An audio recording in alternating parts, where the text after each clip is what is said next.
Bonjour les graphes, je suis ravi de vous retrouver pour une nouvelle vidéo hebdomadaire donc consacrée au marché et aux différentes opportunités. Alors cette semaine, ça a été une nouvelle semaine de baisse. Bon, on avait normalement bien cadré les choses et j'ose espérer que vous avez pu mettre à profit ma vidéo notamment sur le BX4 donc qui permettait d'un petit peu estomper les pertes et d'être un petit peu plus serein. Donc j'espère que ça s'est pas trop mal passé pour vous. Donc on va voir dans cette vidéo essentiellement les niveaux de support, hein, puisqu'il est clair et net qu'en termes d'opportunités, mis à part pour jouer des rebonds techniques de très court terme, il n'y a pas grand chose, mais ce qu'on va plutôt voir donc c'est les différents niveaux qui sont à surveiller. Avant cela, sur YouTube, il y a un petit problème avec les commentaires actuellement, c'est-à-dire que vous pouvez publier vos commentaires mais ils ne sont pas affichés et personnellement je ne les vois pas non plus. Donc le support technique est en train de travailler à une résolution, ça fait quelques jours que ça dure. Évidemment, dès que c'est corrigé, je m'empresserai de répondre à vos différents commentaires. D'ailleurs, en termes de commentaires, si vous voulez partager vos analyses, partager votre opinion, laisser un commentaire, voilà, vous posez vos questions ou vous partagez vos propres analyses dans les commentaires. Tout ça au profit de la communauté, il n'y a aucun problème par rapport à ça. Ils seront visibles malheureusement quand YouTube corrigera le problème. Je ne sais pas ce qu'il en est. Également, donc c'est bien beau, on parle énormément d'analyse technique, etc. Mais je reçois pas mal de questions sur l'analyse fondamentale aussi. Alors sachez que je pratique également de l'analyse fondamentale. Alors, il n'y a pas besoin d'avoir un bac+5 en comptabilité ou en finance hein, pour faire de l'analyse fondamentale. Il n'y a pas besoin de passer des heures à éplucher les rapports financiers. Voilà, moi j'utilise une approche vraiment très très simple, l'analyse fondamentale, et ça me permet pour moi, l'analyse fondamentale, voilà, de sélectionner un petit peu les titres sur lesquels qui vont m'intéresser et surtout dans un portefeuille qui est plutôt moyen long terme. Et derrière, c'est l'analyse technique qui va m'apporter le timing d'achat et de vente. Mais l'analyse fondamentale, c'est clairement ce qui va vous permettre, entre guillemets, de savoir quoi faire et de savoir quoi sélectionner et d'être sélectif sur un certain nombre de questions. Donc, comme j'ai pas mal de questions, ce que je vais faire tout simplement, ma méthode est assez simple, les ratios que j'utilise sont assez simples, etc. Mais du coup, j'ai décidé d'en faire une méthode un petit peu beaucoup plus globale pour tout un chacun hein, et pour les investisseurs, même les investisseurs moyen long terme, donc qui veulent avoir une approche fondamentale et également une approche technique. Pour moi, il faut avoir les deux, vous ne pouvez pas avoir l'un sans l'autre, il vous manquera toujours quelque chose qui vous portera préjudice. Donc je vous tiendrai au courant hein, quand je serai dans la capacité de pouvoir sortir ça et les graphes hein, qui font partie de l'Académie des graphes auront de toute façon cet atelier gratuitement. Donc on va attaquer au niveau des marchés, donc au niveau du CAC 40, je veux dire, il n'y a pas grand chose de plus, je vais vous parler plutôt des projections.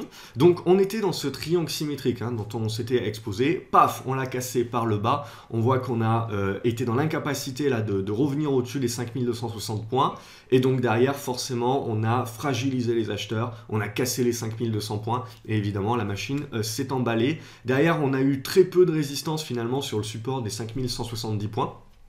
Il est cassé assez facilement et on a également cassé le niveau des 5120 points, 5110 points aujourd'hui. Alors, on est allé chercher les 5060 points, on a bien rebondi et on a échoué sur ce niveau des 5110, 5120 points à nouveau. Donc, c'est un niveau qui devient résistance.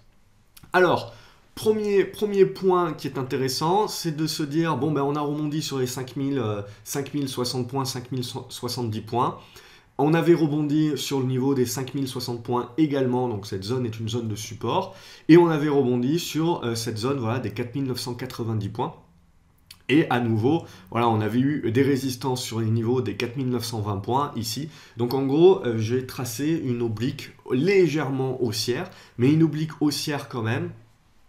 Et ça va être très intéressant si on est dans la capacité de la tenir. Alors, pour moi, là, c'est quand même un petit peu fragile, même si on est dans la capacité de la tenir, on va dire lundi, pour générer un rebond technique. On sent bien hein, que ça sera qu'un rebond technique et que de toute manière, à moins d'avoir vraiment un revirement de situation en termes géopolitiques, etc. Alors moi, je ne pense pas que le coup de Trump, il y a aucun pays commercialement parlant Je veux dire, faire une guerre commerciale, ça n'a aucun sens pour personne. Tout le monde, il n'y a pas de gagnant là, et tout le monde perd.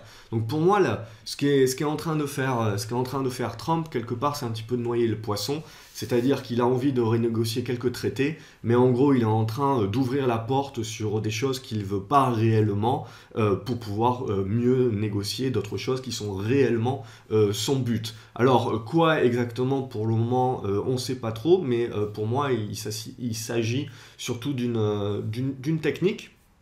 Parce qu'une guerre commerciale, je veux dire, personne n'y a vraiment un réel intérêt. Donc je pense que la vérité est ailleurs. Bon, ça, on l'apprendra au fur et à mesure. Il n'empêche que ça impacte les marchés et que ça crée un motif justement pour les marchés un petit peu d'avoir une aversion à nouveau pour le risque. Et on le voit également sur les GAFAM. Regardez Amazon par exemple. Amazon qui est l'indicateur par défaut de l'appétit pour le risque.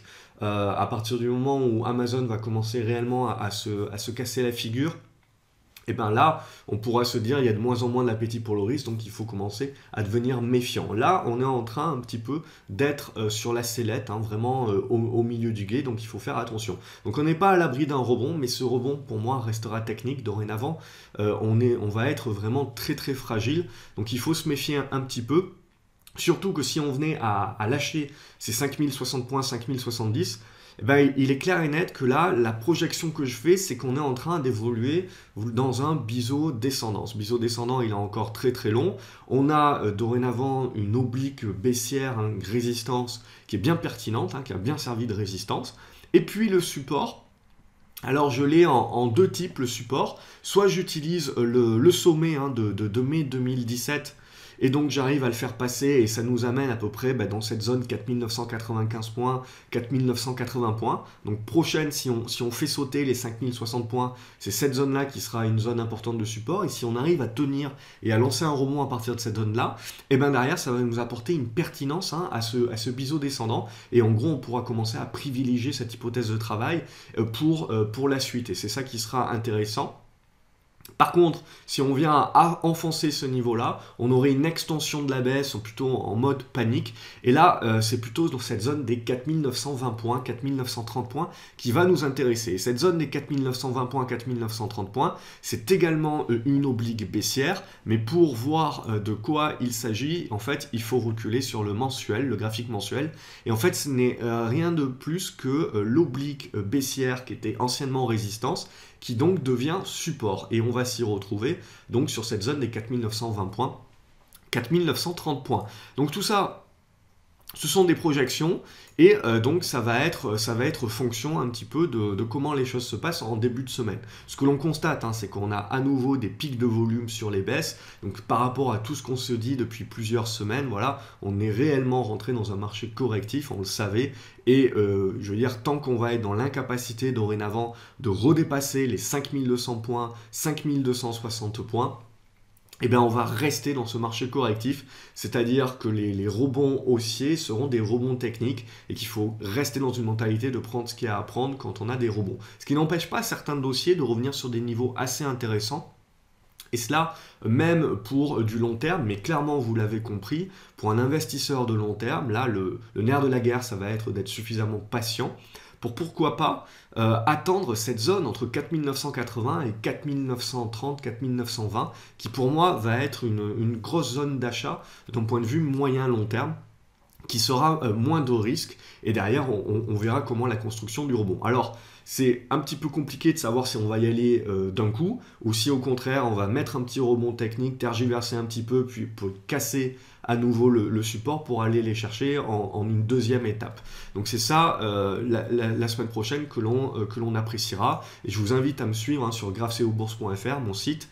Je fais des analyses quotidiennes ou quand il y en a vraiment besoin sur le CAC 40, donc vous pouvez voir un petit peu l'avancée des différentes analyses au jour le jour en vous rendant directement sur le site graphceobourse.fr. Je partage également d'une manière quotidienne mes positions et les différents allers-retours entre mon portefeuille court terme et mon portefeuille long terme pour celles et ceux qui ne le savaient pas encore. Donc voilà un petit peu les niveaux qui seront importants pour la semaine prochaine. Donc pour moi, le pivot, là, ça sera 5120 points. Si on est dans la capacité de franchir les 5120 points à la hausse, on devrait avoir un rebond technique un petit peu plus fort, mais clairement, hein, j'ai de sérieux doutes en sa capacité de revenir au-dessus des 5170 points. Donc ça restera qu'un rebond technique qui aura vocation très certainement à être rattaqué par les vendeurs, puisque clairement les vendeurs vont garder une main très très forte et vont chercher à vendre n'importe quel rebond.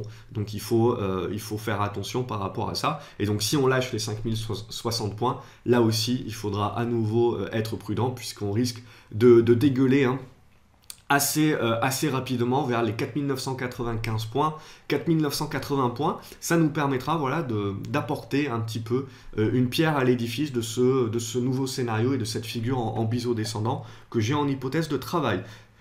Donc au niveau du Nasdaq, à l'heure où je fais cette vidéo, on est encore à peu près à 1 heure avant la clôture.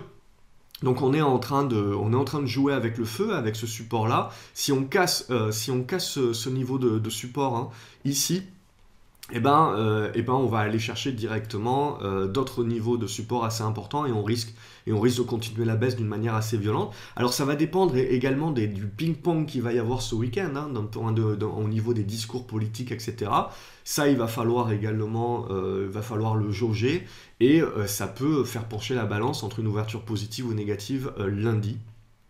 Si on arrive à sauver tant bien que mal, hein, ce support-là sur le Nasdaq et à rebondir et à faire une mèche basse, ça nous permettra de souffler un petit peu lundi. Mais comme je vous l'ai dit, même si on souffle, même si on fait un rebond technique lundi, il faudra le prendre avec des pincettes, il faudra être très méfiant. Et faire très attention à ce rebond technique qui risque très certainement d'être vendu. On l'a vu aujourd'hui, le rebond technique sur les 5120 points a été vendu et il a été vendu très fortement et on a reperdu le gain qu'on avait mis plusieurs heures sur ce rebond-là. En l'espace d'une demi-heure, ça a été intégralement reperdu. Par contre, on a continué à faire des mèches basses, hein, et on a continué à bien sauvegarder le niveau des supports, des 5070 points.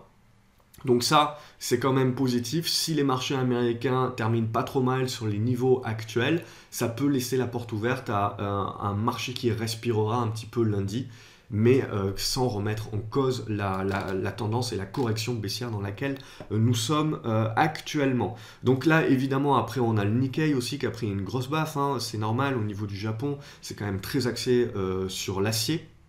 Alors là aussi, vous voyez, on est revenu sur une zone de support. Vous voyez que ce soit entre les 20 260 points, 20 500 points. Là, on est en train vraiment de réellement arriver sur une grosse zone de support au niveau du Nikkei. Donc ça devrait permettre un petit peu de souffler, de laisser souffler le marché. Mais clairement, là aussi, d'ailleurs, on peut voir un biseau descendant, hein, se tracer. Donc là, il faut le laisser souffler également. Et pour un investisseur de moyen long terme, il faut encore être patient, mais on y arrive petit à petit et on est en train de revenir sur des niveaux très intéressants.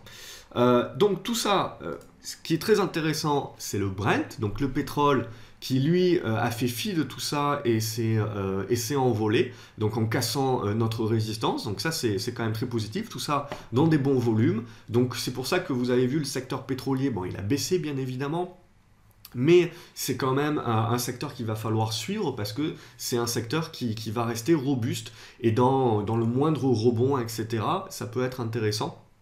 Parce que c'est un marché qui risque d'être un petit peu plus fort ces prochaines semaines grâce justement à la remontée du Brent. Donc secteur également que je suis. Alors malheureusement aujourd'hui j'avais quelques ordres épuisettes qui ne sont pas passés pour quelques centimes, notamment sur Valourec. Mais à mon avis, voilà, je tente de rester patient, de ne pas courir après le titre pour pouvoir, voilà, ressaisir la bonne opportunité de rentrer à nouveau. Ça, on aura l'occasion d'en reparler. Donc derrière, l'or, évidemment. Alors l'or, on ne peut pas parler de panique sur les marchés, mais il y a quand même quelque chose de très intéressant qui est en train de se passer sur l'or aussi, et on en parle déjà depuis plusieurs semaines, hein, je vous en parle. Donc l'or, clairement, a tenu ses 1300 $, donc ça, on a un gros support sur les 1300 $, et là, on est en train de revenir sur la résistance, hein, des 1350 $, et on a une seconde résistance dans la zone des 1370 $. peu ou prou. Ce qui est intéressant, bon, c'est qu'on a une hausse des volumes un petit peu sur le rebond qui est en train de se mettre en place, et on a tout simplement un retournement haussier qui est en train de se mettre en place sur l'or. Si ce retournement haussier est dans la capacité de sortir des 1370 $, eh ben, ça va être clairement un gros signal d'achat sur l'or, et forcément, ça sera également un moment de doute sur les marchés, puisque ça voudra dire que là, pour le moment, comment on peut l'interpréter, c'est que les investisseurs se couvrent pour le moment, mais ils paniquent pas, c'est-à-dire que quand même les gros fonds et les gros investissements restent quand même majoritairement sur les actions. Donc on n'a pas non plus des flux qui nous démontrent un sauf qui peut et une panique totale du marché. Donc on a une correction qui est vive, mais qui est à mettre totalement en parallèle avec la hausse exponentielle que l'on avait connue. Donc pour moi, c'est tout à fait sain, et c'est une correction tout à fait saine, et qui est en train de nous faire revenir sur des niveaux très intéressants, puisque économiquement, je veux dire, rien n'a changé. Économiquement, on a quand même de très belles perspectives, on a de très belles entreprises encore, et donc moi, ce qui va m'intéresser là, c'est que du coup, ben, on a des prix qui sont en train de revenir à des valorisations intéressantes sur des business qui sont très attractifs. Donc pour moi, ça va, et on a un marché, je veux dire, le robinet du crédit est encore bien ouvert, malgré la remontée des taux, etc. Je veux dire, tout ça, ça marche encore super top, donc vous avez encore du cash sur les marchés. Et au jour d'aujourd'hui, donc on a des personnes des opérateurs qui se protègent, et c'est tout à fait normal, qui se couvrent, mais qui ne sont pas en train de déserter le marché action, bien au contraire. Et donc c'est pour ça que je pense réellement que cette correction baissière, il faut être encore un petit peu patient parce qu'on n'est certainement pas encore arrivé au bout, mais elle sera à mettre à profit d'un point de vue moyen et long terme, parce que pour moi, ça ne va pas engendrer un retournement baissier du marché. Donc cette correction baissière risque d'être vive, mais il faut la mettre en perspective et en parallèle aussi de la vive hausse que nous avons connue ces derniers mois, et notamment la hausse exponentielle. Je veux dire, le mois de janvier quand même était particulièrement exceptionnel, et il fallait bien s'attendre à ce que ça ne dure pas. Et donc là, ce que l'on voit sur l'or également, c'est que les opérateurs sont en train de se couvrir, mais pour l'instant, il n'y a pas non plus de panique sur le marché. Par contre, si on commence à déborder les 1370 $, ben, petit à petit, on est en train d'inverser un petit peu la vapeur, c'est-à-dire qu'on est en train d'avoir de plus en plus d'opérateurs qui sont en train de se mettre sur l'or et en train de valider un retournement haussier beaucoup plus durable et moyen-long terme sur l'or à nouveau. Donc ça, c'est également quelque chose qui va être à surveiller.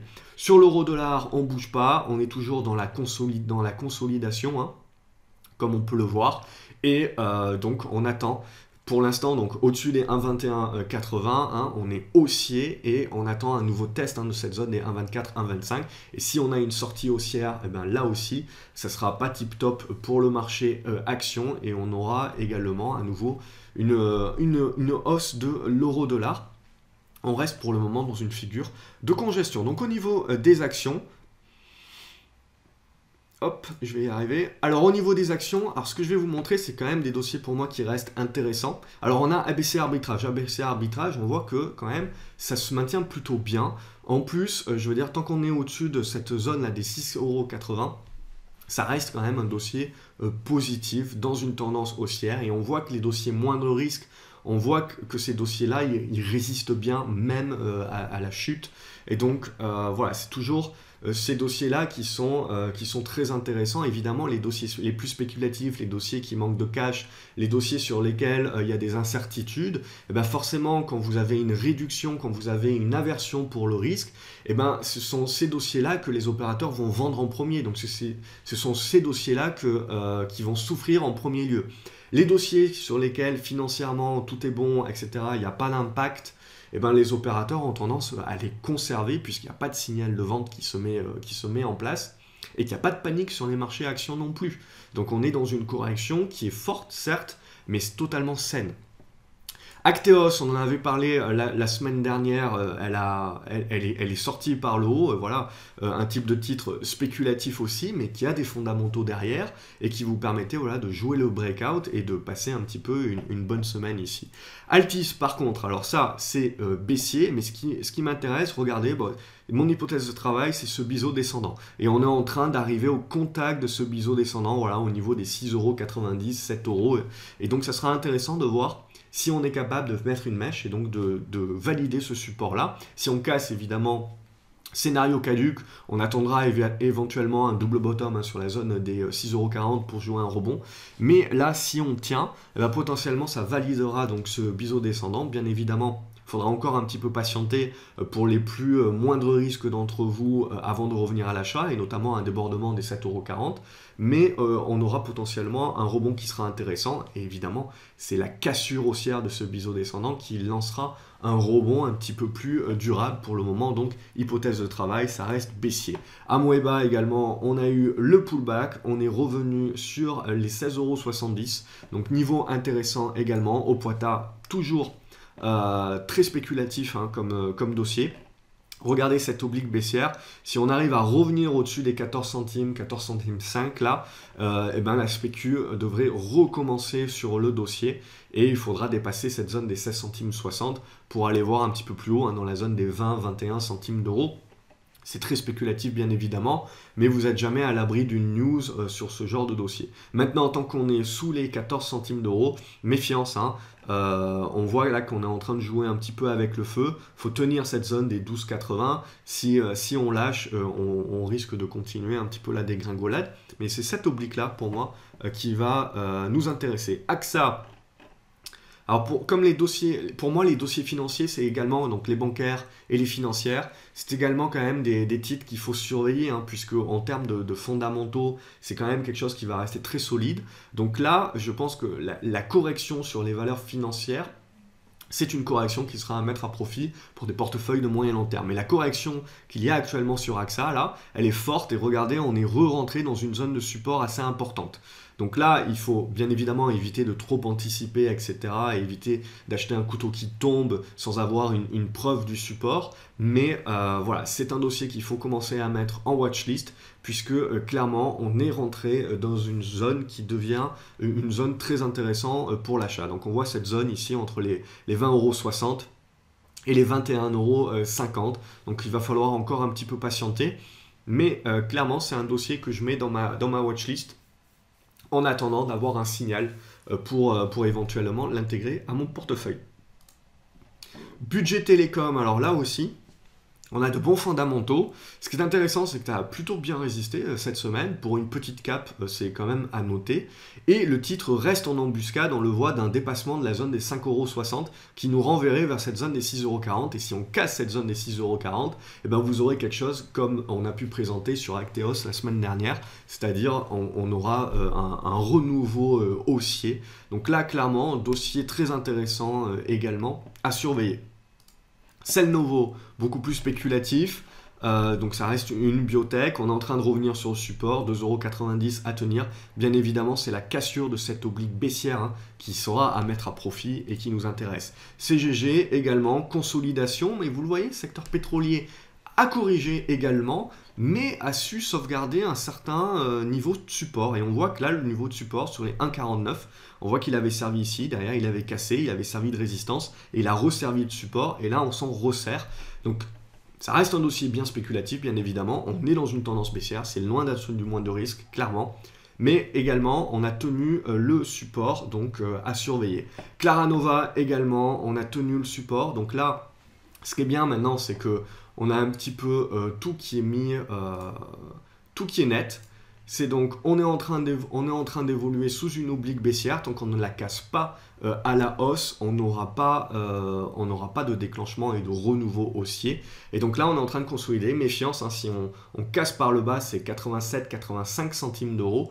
On aura une continuation corrective sur le titre et on pourra viser certainement un retour vers les 78 centimes d'euros à observer Coface, là aussi, bon dossier, ça reste positif au-dessus des 9,30 €. Crédit Agricole, je l'ai dit, là aussi, petit scénario en biseau descendant. On est en train de tester le bas, la zone des 13 €. On le voit à 13 €, 12,90 € à surveiller. Là aussi, les financières Crédit Agricole, AXA, c'est quand même des dossiers pour moi qui restent intéressants.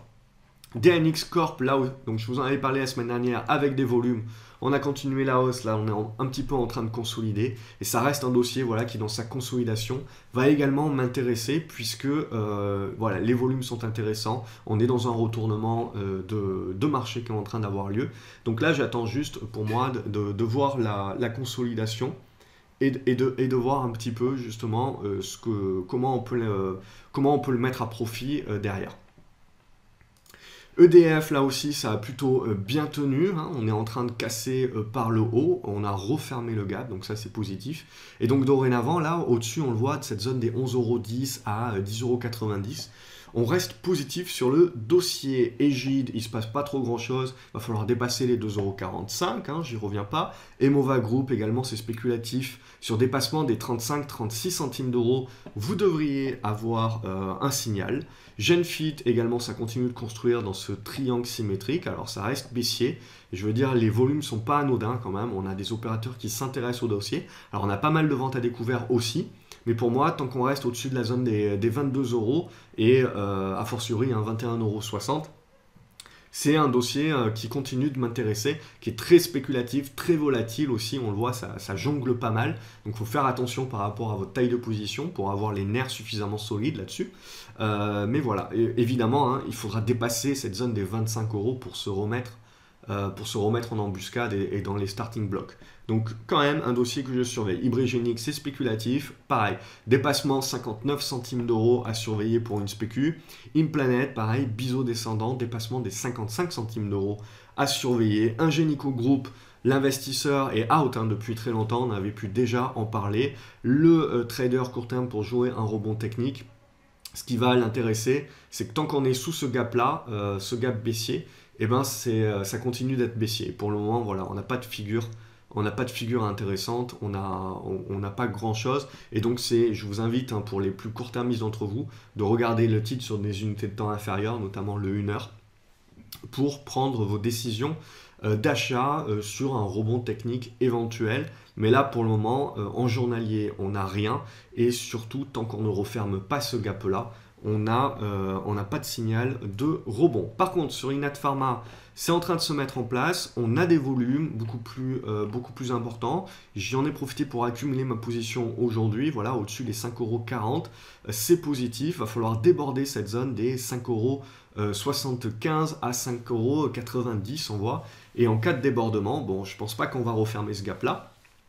Tout du moins pas d'un coup, mais on peut au moins viser la moitié de ce gap-là. Donc pourquoi pas un retour sur la zone des 7 €. Lexibook, là aussi, on attend toujours patiemment notre dépassement des 1,45 € pour déclencher une spécu. Logique Instrument, on continue de tenir la zone des 95 centimes d'euros, ça reste positif. Makeya Group, attention, il n'y a pas énormément de volume là-dessus, mais là aussi, c'est un retournement qui est en train de se mettre en place. Attention au volume. MCFI Energy, là aussi, on a bien mis en relief la résistance des 5,50 €. Donc, quand on va dépasser cette résistance-là, ça va devenir très positif. Au niveau des indicateurs, je suis assez positif. Alors, là, elle est en train de revenir vers le bas, mais on voit qu'on a un bon niveau de support sur les 4,90 € et c'est une valeur également sur laquelle j'aimerais bien rentrer. D'un point de vue moyen terme, fondamentalement, c'est quand même pas mal comme dossier. Ça reste une petite cap, ça reste quelque chose où il n'y a pas énormément de volume. Et donc, le signal, pour le moment, on n'y est pas encore. 5,50 € à dépasser. Neolife également, toujours pas de signal. Méfiance, on a des volumes, mais c'est plutôt des volumes à la baisse. Hein. Donc toujours le dépassement des 41 centimes d'euros. Neopost, là aussi, c'est un dossier alors baissier. Fondamentalement, c'est pas tip top encore, mais ça peut le redevenir. En termes de recovery. Je pense que c'est quand même un dossier assez intéressant d'un point de vue investissement. Par contre, on le voit, il n'y a pas grand-chose à se mettre sous la dent tant qu'on est sous les 22,30 €. Et potentiellement, pour moi, le bon niveau, ça serait le bon niveau d'achat éventuel, ça serait un niveau sur un retour vers les 19,50 €, 20 €. Donc pour le moment, on se le garde en watchlist et on observe tout ça. Nexan également, c'est un dossier que j'apprécie. Alors là aussi, tant qu'on ne remonte pas au-dessus des 45 euros, 46 euros, on n'a pas un retournement haussier qui est en train de se mettre en place. On est en train de chatouiller ici, on voit le niveau de support. On a refermé le gap qu'on avait ici. Mais clairement aussi, c'est un dossier que j'ai pas mal accumulé sur mon portefeuille long terme.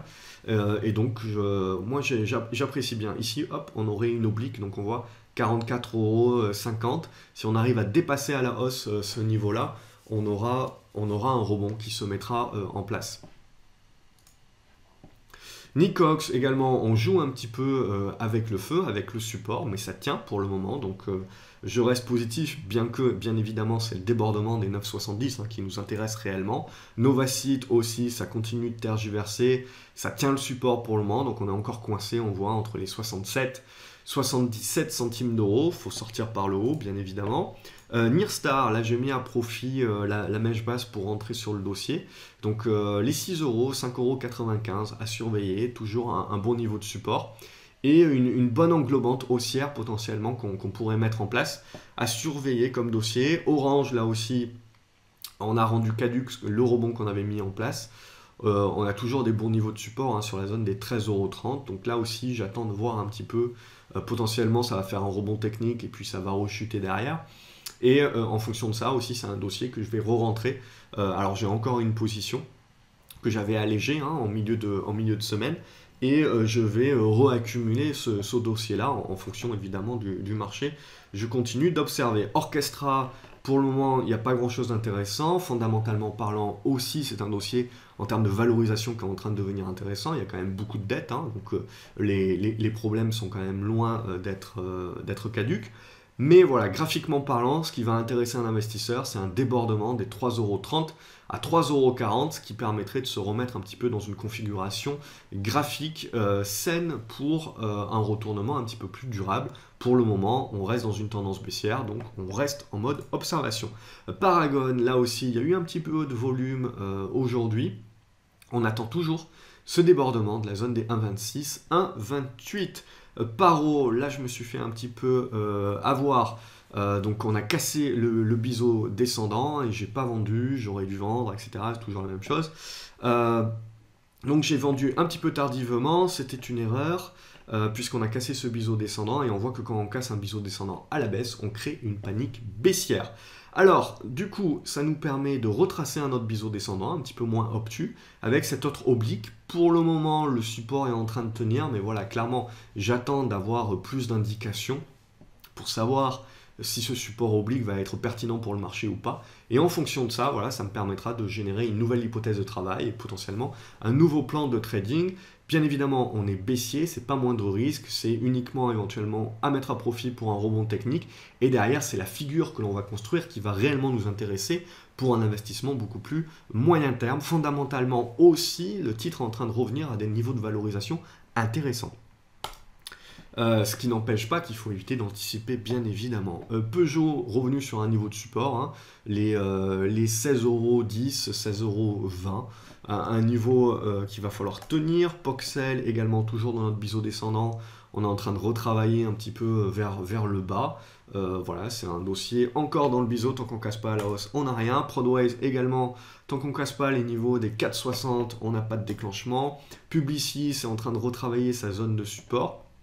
Donc c'est dommage, va falloir repasser au-dessus des 57-58 pour se remettre dans une configuration de retournement. Là, pour le moment, c'est plutôt fragile. Renault, hop, est revenu sur sa zone de support, les 90 € en support à surveiller. Saint-Gobain également, on est en train de revenir sur des supports. Potentiellement, ça fera un rebond technique, mais ça, c'est le genre de support qui lâche plutôt. Donc ça serait plutôt, quand on voit la plupart des valeurs du CAC 40, on a plutôt tendance à dire ok, pourquoi pas faire un rebond technique, mais on a quand même une grosse impression que ce rebond technique il va être vendu et que ces supports horizontaux là, pour moi c'est des supports qui sont en général assez faibles et qui n'ont pas vocation à réellement tenir après 3 touchettes. En général, la 3e touchette, c'est la cassure. Et donc si on casse, les vendeurs ils vont vouloir revenir dans cette zone ici, 40 €, 41 €, 41,30 €. avec un gap, et potentiellement ça sera pour un moyen termiste un niveau intéressant pour observer le titre. Hop, je suis revenu un petit peu en arrière. Sanofi, là aussi, pour moi fondamentalement c'est un bon dossier, mais graphiquement parlant, il faut encore attendre. Vous voyez, on est en train de revenir sur le support des 63,16 €, 63,20 €, excusez-moi. Donc là, c'est en train de tenir pour le moment. La problématique, c'est si on la casse. Donc c'est ça la semaine prochaine, on est en attente, en surveillance par rapport à ça. Si on casse, on ira un petit peu plus bas. Et c'est quelque chose aussi que je vais apprécier mettre à profit, puisque je pense sincèrement que, voilà, hop, si on peut avoir quelque chose comme ceci.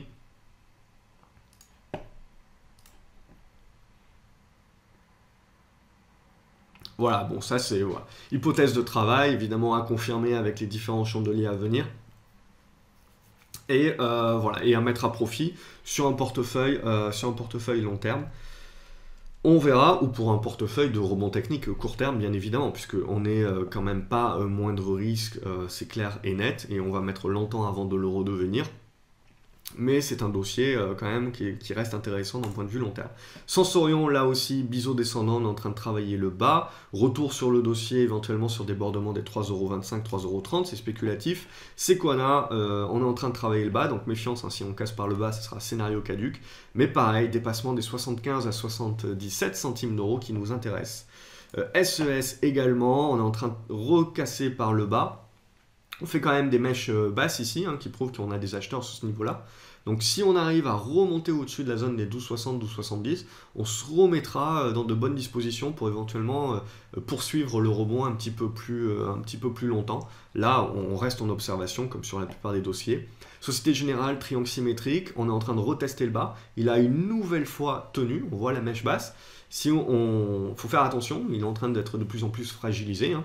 Et donc si on finit par le casser, on va commencer par revenir sur cette zone ici, et on a un gap ici dans la zone des 40 €.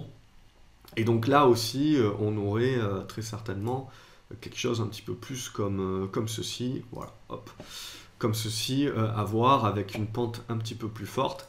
Alors Société Générale, c'est pas ma bancaire préférée, surtout que voilà, ils ont une épée de Damoclès maintenant avec le Libor, donc il va falloir voir à quelle sauce ça part, ça aussi. Mais à observer. Solocal, donc on voit triangle symétrique en hypothèse de travail, on continue de tenir le support. Donc pour moi, ça continue d'être positif, une consolidation très, très positive. Évidemment, c'est la cassure haussière, hein, qui déclenche le breakout et la hausse. Technip, on est bien coincé, vous le voyez, entre les 25,50 €, 23 €. On attend, soit on sort par le bas et on va revenir dans cette zone ici, soit on arrive à sortir par le haut, et là, et ça devient très positif pour le secteur pétrolier, et on va finir par le secteur pétrolier. Donc total, on est en train de consolider et revenir sur ce niveau de support là des 45,40 €, 45,30 € à observer. Et Vallourec également, on avait fait le rebond sur les 4,80 €. On a buté, résistant sur ce niveau-là. On a cassé le support par contre des 4,50 €, ça c'est pas tip top. Et on est revenu sur l'ancien support ici, le double support oblique des 4,30 €, 4,32 €. Donc il va falloir que ça tienne, ça aussi, il va falloir qu'on arrive à revenir au-dessus des 4,50 € le plus rapidement possible pour éviter le doute, parce que sinon on va fragiliser ce support-là des 4,30 €, et si on vient à le casser, bien évidemment, eh ben, on remet tout scénario un petit peu à plus tard. Et là aussi, bon, on peut commencer à travailler certains scénarios. Alors là, pour l'oblique, pour le moment, voilà, je vais mettre ça comme ça, mais pour le moment, c'est pas encore super pertinent pour le marché. Donc ça sera à observer. C'est plus on va avoir des chandeliers, et plus ça va nous permettre, voilà, de confirmer les figures qui sont en train de se tracer. Et quand on a la confirmation des figures qui sont en train de se tracer, ben on peut évaluer les probabilités de succès et les plans de trading que l'on peut mettre en place en fonction de son profil, de son horizon de placement et de son profil de risque. Voilà ce que l'on pouvait dire cette semaine. Donc bien évidemment, on est en correction baissière. Donc, soit on joue uniquement des rebonds techniques et on se protège avec du BX4, soit, voilà, les liquidités, c'était pas pour rien que je vous avais invité à reprendre des liquidités. Il faut être patient, on attend et on voit qu'on a des titres qui sont en train, des bons titres avec de bons fondamentaux qui sont en train petit à petit de revenir dans des zones intéressantes pour du moyen terme, long terme. Et on aura l'occasion d'en reparler et de parler des différents signaux qui seront intéressants à mettre à profit. Voilà, si vous rejoignez moi sur graphceobourse.fr, puisque je suis tout ça au jour le jour avec cette volatilité, hein, je fais en sorte de vous accompagner, je fais en sorte de mettre des analyses et de mettre à jour également mon portefeuille et de vous dire un petit peu ce que je fais, etc. Comme ça, vous n'êtes pas laissé seul non plus. Et donc, je vais continuer de travailler sur cet atelier, hein, sur le fondamental, pour pouvoir apprendre à choisir également des dossiers sur le fondamental. Je pense que c'est important et que c'est pas très compliqué, honnêtement. Et au moins, voilà, et quand vous choisissez une action, au moins vous le faites en connaissance de cause et vous passez un petit peu plus de temps à choisir votre action qu'à choisir une machine à laver, hein, par exemple. Donc c'est ça qui est important aussi. J'ai tendance à voir des investisseurs qui achètent des actions, je veux dire, avec un temps de réflexion pour savoir s'ils achètent ou pas, je parle à long terme, qui est moins important que ce qu'ils mettent à choisir un four, un micro-ondes, quoi. Donc au bout d'un moment, voilà, quand vous faites de l'investissement, faut se poser les bonnes questions. Et donc voilà, il ne me reste plus qu'à vous souhaiter un excellent week-end et je vous dis à lundi pour suivre donc tout ça et mettre en perspective nos différents scénarios, hypothèses de travail et voir un petit peu ce qu'on fait avec le marché. Excellent week-end à vous les graphes. N'hésitez pas à me laisser un commentaire. Si j'ai la capacité de les lire, hein, j'y répondrai avec plaisir. Et partagez vos analyses également. Donc bon week-end et à lundi sur graphceobourse.fr. Salut les graphes!